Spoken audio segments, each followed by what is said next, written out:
When you're selling a product, okay, you really have got to understand that unless you have something that differentiates you from the crowd, it's all about price. Yeah. And no startup business can survive when the conversation is simply about price.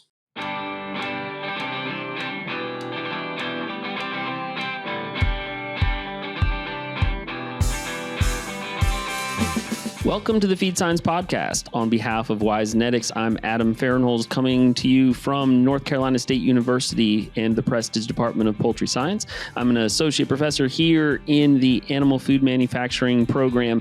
Thanks for joining us, whether you be on YouTube or via podcast. We appreciate both our viewers and our listeners. Our guest today is a repeat guest. We enjoy bringing folks back to kind of hear where they are in their journey or to hear about new things that they may have experienced and want to bring to our audience. So my guest today is Jared Froetschner. Jared is a consultant with White River Ag Consulting, LLC. Jared, thanks for joining us again. Well, thank you, Adam. How are you today? I'm doing just fine. If you wouldn't mind, remind the audience, or for those that haven't seen your previous instances on the podcast, what it is that you do and kind of how you got to be doing what you're doing now. Well, I've been around. I guess I've been around a bit. Obviously, you and I went to the same great university, the Kansas State University. I spent my time at Purina within the process engineering group. I then traveled over with Roche, that became DSM, and I did a tour there and enjoyed my time there. I got into the liquid feed business then with High Plains Feed out in Garden City.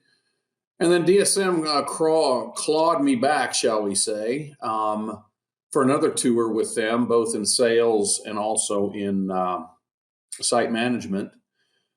I had the opportunity to travel the world with Elanco, which I was very grateful for, and within their nutritional health group. And then after COVID, I decided to just kind of hang my own shingle out. And I've been doing this now since 21, and I've really enjoyed it. Had the opportunity to meet a lot of different people and do a lot of different things. So, that's kind of the background. By the way, you're very tan. Have you been tanning down there? No, I have. Well, I don't know that we've had some nice weather coming out. So more weekends outside. Time for yard work to start and soccer games and practices and all that kind of stuff. So yeah, maybe a little bit more in the sun. We're coming out of the winter in North Carolina, such as it is, which is not like the winter where you're at. So I can't. Really I'm very light. I need to get out and bronze a bit. And I wore my Superman shirt for you today. Very nice. Okay, so very nice, because I really think you're doing a great job down there. I appreciate that. We do our best. It's I think part of kind of what we're going to talk about today, it's an ever evolving world that we exist in the animal food world. Obviously that goes across the idea of livestock feed and pet food and ingredient manufacturing and everything else. And with chasing regulations and consumer demands and interest in new products. And there's just always something for us to do. And so I think that's, a really interesting thing for you to, maybe talk to our audience a little bit about is when somebody wants to, start a new feed business or an animal food business of some sort, or they're expanding the one that they already have, getting into a new market, such as that might be in various different environments. What is that process like, from the standpoint of all of the things that have to go into it, from making decisions to, then actually executing those and moving forward? Interestingly enough, here recently, I've ran into this interesting dynamic where people ask me this question. How do you start your own manufacturing business? There seems to be a trend right now for people wanting to do this. The first question I ask people is, well, what are you trying to sell? What are you selling? And I've been quite amazed that most people have no damn idea what it is that they want to sell. Yeah. So when you're selling a product, okay, you really have got to understand that unless you have something that differentiates you from the crowd, it's all about price. Yeah. And no startup business can survive when the conversation is simply about price, right? Sure. Because there's no difference between your product and the other person's product. So why would you invest money? Why would you invest your personal capital into a venture if you don't even know what sets you apart from the competition? Does that make sense? Yeah. Nope. Absolutely. Absolutely. Gotta have that story to tell. It's a story. And so most of the work at the front end should be setting out what your product is, what makes it different. Will the market accept this? Does the market need it? Mm-hmm. We talk about that a lot in the context of, at least in my world, in the academic world, we talk about that a lot in the context of additives, and especially those things like medications and whatnot, that due to regulations and the amount of money that it takes to go, how many things are sitting on a shelf somewhere because there's not a desire to push them forward. And I think that probably goes down even to basic products and basic development of, well, there's a big market. We know what people like, so we'll just keep making more of that, doing more of that with some little tweak here or there. But huge innovative changes in the product market, it doesn't seem like something we're seeing a lot of, other than, like I said, maybe the occasional new ingredient to do something with sustainability or feed safety or maybe animal health. Those things crop up from time to time, but not some big new market thing. Yeah. The point I'm driving at is that for folks considering to start their own manufacturing business, the hardest work is always done at the front end. Yeah. That R&D phase of things, basically. You see this? Yeah. You know what this is? Can't quite tell. Oh, okay. Got it. It's a notebook. Yep.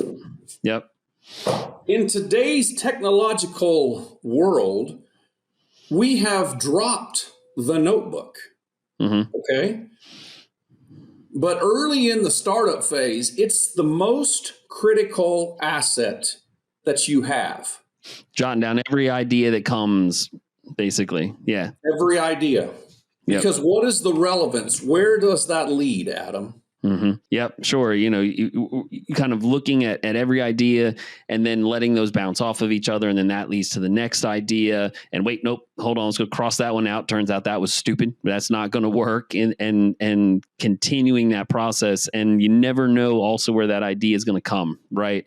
Technologically, if you want to use a notes app or something like that, if that's where you go, that's fine. But that idea of when something pops up into your head and being able to jot that down right now and what you're thinking about it, and you never know where that's going to go. It could take you in some completely, crazy direction that ends up being that next product or the big product that you come up with. Which is all true. And it also leads to this next point. If you have a great idea, if you think you have a world-changing idea, that simple practice of writing down the idea with a date, okay, that could make all the difference in the success of your company. That one simple aspect, because you don't know what someone else is doing. Right. Yeah, it's a great point. And what will happen is, let's say that your idea is inventive and you file for a patent. You don't know what your competition is doing. And that little piece of paper with that date could make all the difference in the world as to whether you get a patent or the person down the road gets the patent. Yeah, it's good advice. That's something that most people forget. No, let's just make something and let's just go out there. Well, there are ramifications here. Yeah. And you can spend a tremendous amount of money. And then you get the letter from your attorney that says, somebody beat you to the punch by one day. Good point. Once you do that work, then we forget about the scale up. Okay. You should start at the bench top. Mm-hmm. Know your product, know the chemistry, know the physics, right? Mm-hmm. Remember all the chemistry classes that we had to take, right? You bet. What do you call it? What is it? The Maillard reaction? Yep, that's one of them. Well, that's one of the them. Non-enzymatic browning. Yep, you bet. But before you can go to actually making your product, you probably need to invest the time and the resources in understanding what happens to that product or what makes that product become a product. Okay. Yep. Then you scale up, right? And at every step, you document what your successes and failures are. Again, because you are learning about your product at the same time as you're making it. Okay. Yeah. Yep. Which ties into when it's time to sell it, you are the expert for your innovation. No one else knows it better than you. And now you start to tell a story and the whole situation wraps around to the backside. Yeah, and I think that's especially important too when you talk about the R&D side. And we've gotten to be involved here at the university, and even when I was a grad student at K-State, gotten to be involved in some of that early product R&D kind of things where somebody would have an idea and it maybe was done on the benchtop and it would be brought to a pilot facility to do that next scale. How can we, what can we do next? And there is a huge difference between folks that it's kind of like, well, I had this idea. I'm not discouraging anybody that's got a good idea and isn't an expert in something. I'm not discouraging that at all. But there was always the difference between what you just said. I know all about my product. I know the things we've tried on the benchtop. I know what has worked and what hasn't, and I know why it's worked and why it hasn't. So as we scale it up, here are the things that I want to look at as far as how the product mixes together, how the product goes through a thermal process, whatever the case may be. I know what I've seen in the past versus, yeah, we did this a little bit over here and we just want to throw it in the system and see what happens. And if it works or doesn't work, we don't have any basis of understanding as to why those things happen. And that makes a big difference in the kind of the timeline of moving forward with that R&D and that product development. Absolutely. And I want to go a step further from what you just said, because you bring up a really great point. Everybody wants to rush it. You can't rush it. Okay. So you do your research, you do your studies, and remember, let me get my notebook again. You write it down. And you analyze your data, you analyze your successes and your failures, and then you do another experiment. Okay? Because those failures are far more important than the successes at the beginning phase. Because you learn what the limitations of your product and your process are. Yeah.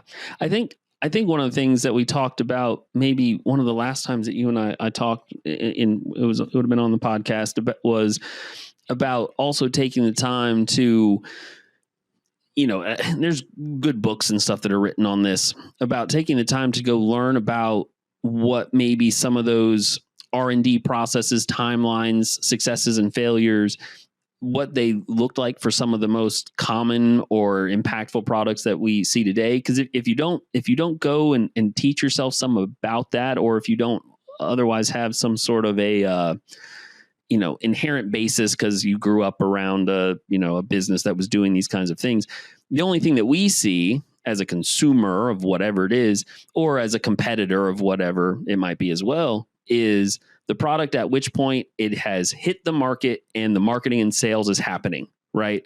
And we don't necessarily have any idea unless we kind of learn about what this process probably actually looked like for something, cell phone, right? So everybody's got a cell phone, and when Tim Cook came out, and it's not Tim Cook, sorry, yeah, Tim Cook. Who is the one that actually started the iPhone? I'm getting my Oh, Apple Steve CEO, Jobs, Steve man. Jobs. Yeah, I was like, okay, I know it was before Tim. But so came out on stage and said, here's the iPhone, and then obviously everything took off from that, and now we have Android and everybody else doing their thing.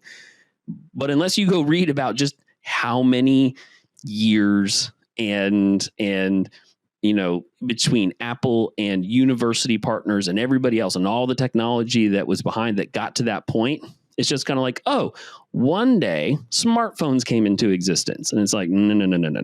Smartphones did not pop into existence over the course of, we had this idea about a year ago. Here's this. That's not how that goes. And I think anytime you see somebody and they're doing really well, or a company's doing really well, if this new innovative thing they put in the market, you think, man, I've had good ideas. I could have executed that. It's like, you might want to learn about what it took to take from the original idea to get to that point, because it's probably a lot more than you think it was. Adam, I think that's another great point. And in fact, for those that are wanting to start their own business, their own manufacturing business with their own product, they should go to the U.S. Patent and Trademark Office website on a frequent basis. I go there every other week and I search for applications, because you don't know what someone else is doing. And here's the thing about a patent. What does a patent contain within its contents, Adam? I don't remember all of this stuff. At some point, I know I've been taught some of this, but product design, explanations, rationales. You basically have to have, to my understanding, you have to have some proof that the idea is yours, that it is different enough from anything else that is marketed, and you have to have some description of how it works in concept, or what it does in concept. Okay, so let's look at the fundamental. What is the fundamental bargain? What is the fundamental trade of a patent? The government gives you, the inventor, 19 years for a utility patent. Okay? In return, nobody can compete with you for 19 years. But in return, what do you have to give the government? I do not know. You have to disclose how you made it. Right. Okay. So let's talk about that. If you have an idea and you take it all the way through invention, scale up, marketing, and along the way you patent it, you get 19 total years on a utility patent with no competition for your product, for your idea. However, you have to teach the person behind you how you did it. On year 20, everybody can do it. And that one person behind you who took the time to read that patent, your patent, will say, okay, he did this, I'm going to do this. Mm-hmm. And now the circle continues. The innovation circle continues. Mm-hmm. And again, let me pull it up. It all starts with a notebook. And that's always where the kind of the whole like axiom of anything that is patented, and it certainly applies to, the animal food world as much as it does to consumer electronics and everything else. It's, people look at something and say, wow, that's kind of expensive. It doesn't seem like it costs that much to make that product, and the margin must be really high. And it's like, well, that's how much it costs to make the product now. But the first one off the line effectively cost this many millions of dollars to do. And we're still trying to recoup that over our 19 years. And so it's another good thing for us to understand as consumers that you're not just paying for what the product costs to make today plus the profit margin. You're still paying for the development of that product, especially when it's still under patent control. And I think that leads into the next. This is another difficult topic for people wanting to start a business, a manufacturing business, is pricing. Okay? Yeah. Yep.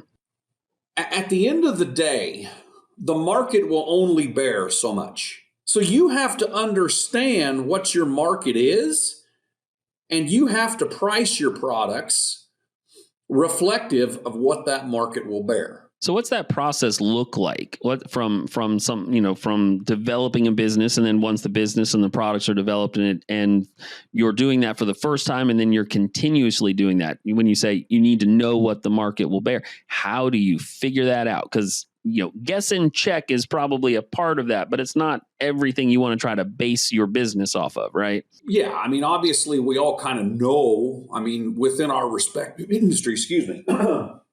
Within our respective industries, we kind of know what the market's going to bear, right? I mean, let's talk about phytase in the early days, okay? When phytase first came out, there's a monetary value associated with phosphorus nutrition, right? That's a known value. So the key is when you're pricing those things is that okay, I'm going to return this much to the customer, but I'm going to ask for this much for the product, right? Now, obviously, as your product matures, have you ever heard of the 7-year innovation curve for products? Doesn't ring a bell to me. It means something, okay? If you look at the history of products, okay, all products have a 7-year curve, and it changes a little bit by industry, right? Sure.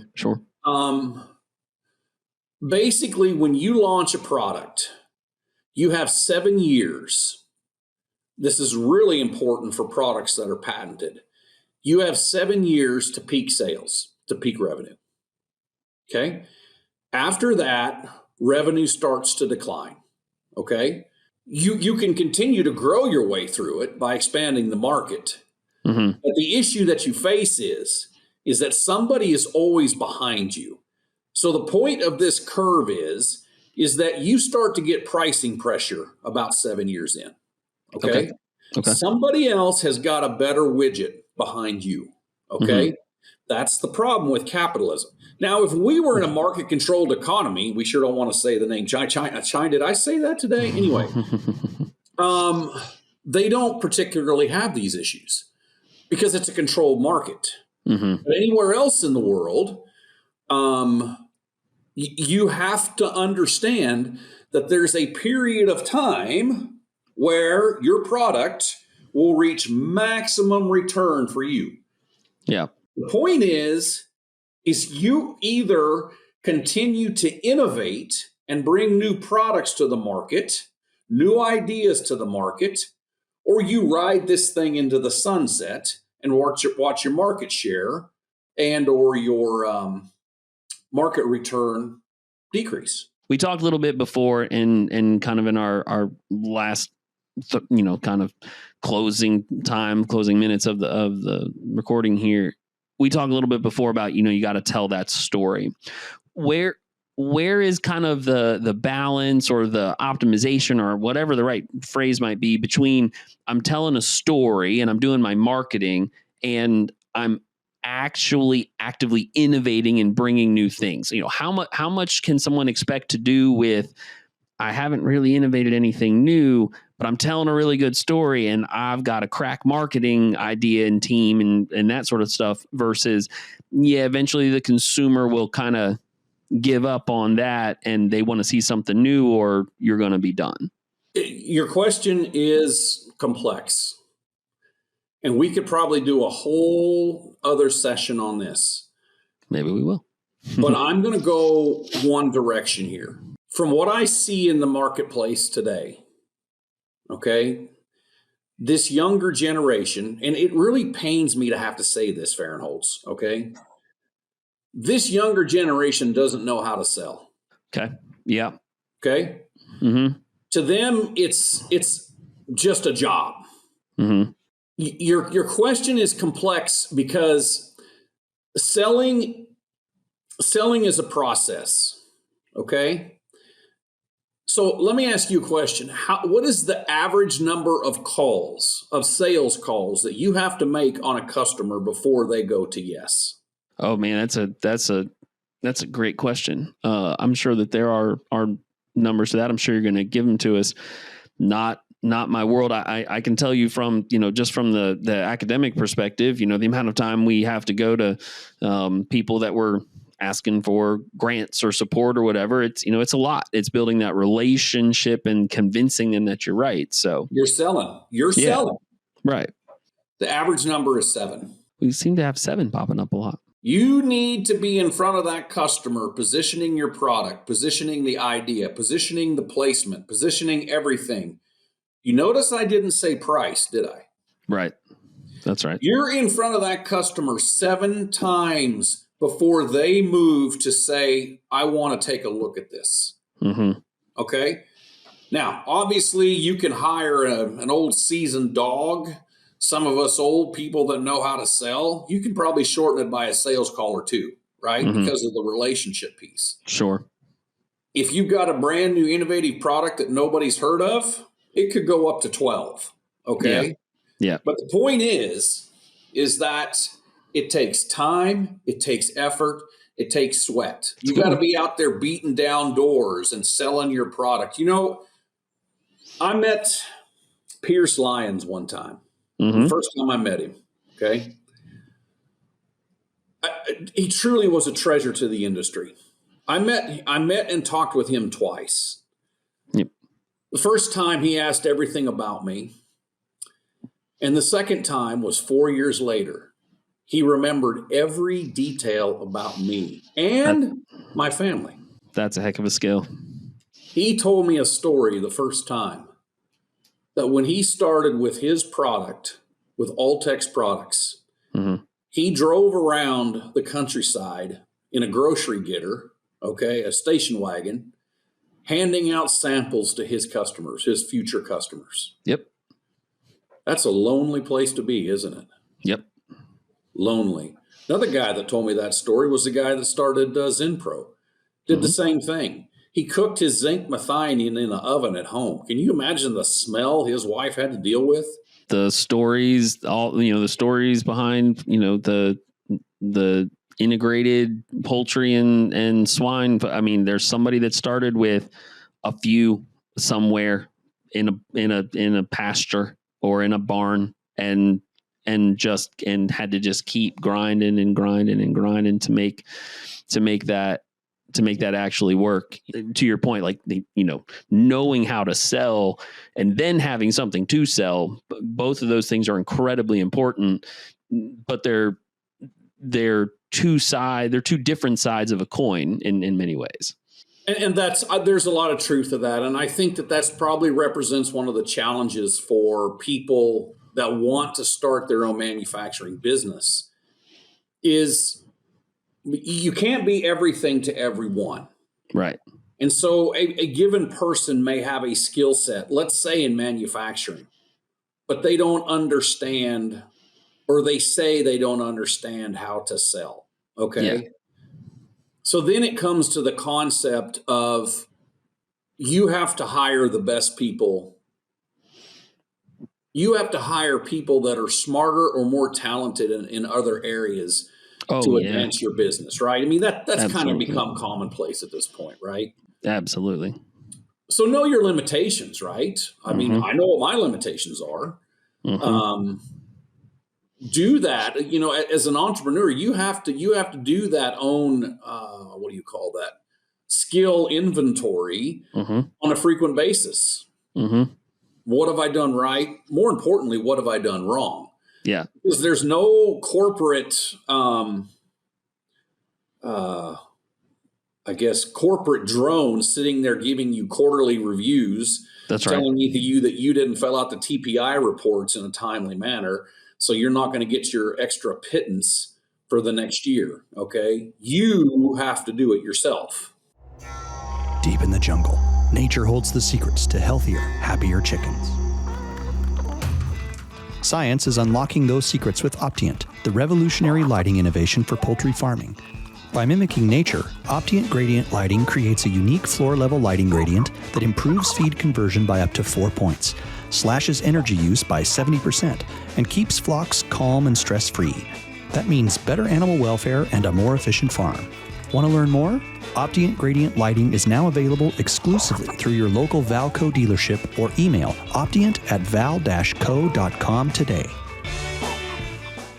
That's right. No, if you're going to be in that entrepreneurial space, start a business, if you're going to be kind of really in any leadership capacity whatsoever, if you look around at your team and you think some combination of the things, I'm the smartest person in the room, or I know the most about everything of everybody in this room, you're either hopefully just wrong and you need to think about, your mentality there, or you've done a bad job building your team. Like that's not a good place to be, where, I'm the most knowledgeable person here of everybody I've brought. Then you need to go hire some people that know more about some of these things than you do, or what are you doing? Well, you see that, me coming out of the corporate world, you see that it's really bad today. You see these corporate drones that literally, they accomplish nothing in life. All they do is shuffle paperwork, right? But if you listen to them talk, they're the most intelligent people in the world. They probably need to do a skills inventory themselves, Sure. Right? Yep. Probably before the next round of layoffs come, which I hear is getting a little tight these days. But anyway. Yeah, that's for sure. And I'm sure we're going to do this again, because we always have really good conversations.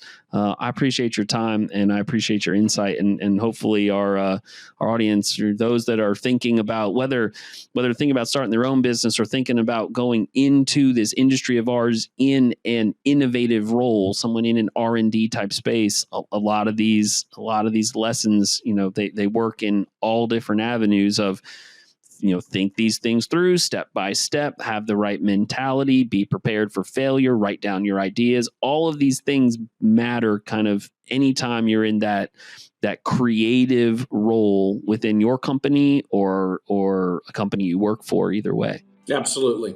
Well, thank you, Adam, and enjoy your wonderful day back there in North Carolina. We will do as well as we can. My guest today, again, has been Jared Froetschner. Jared is a consultant with White River Ag Consulting, LLC. Thank you, Jared. Thank you. See you, folks. You bet. Once again, I'm Adam Fahrenholtz from North Carolina State University, and on behalf of Wisenetics, thank you for listening and watching the Feed Science Podcast. Please like, review, give us comments, let us know what you'd like to hear more about. Until then, we will talk to you the next time.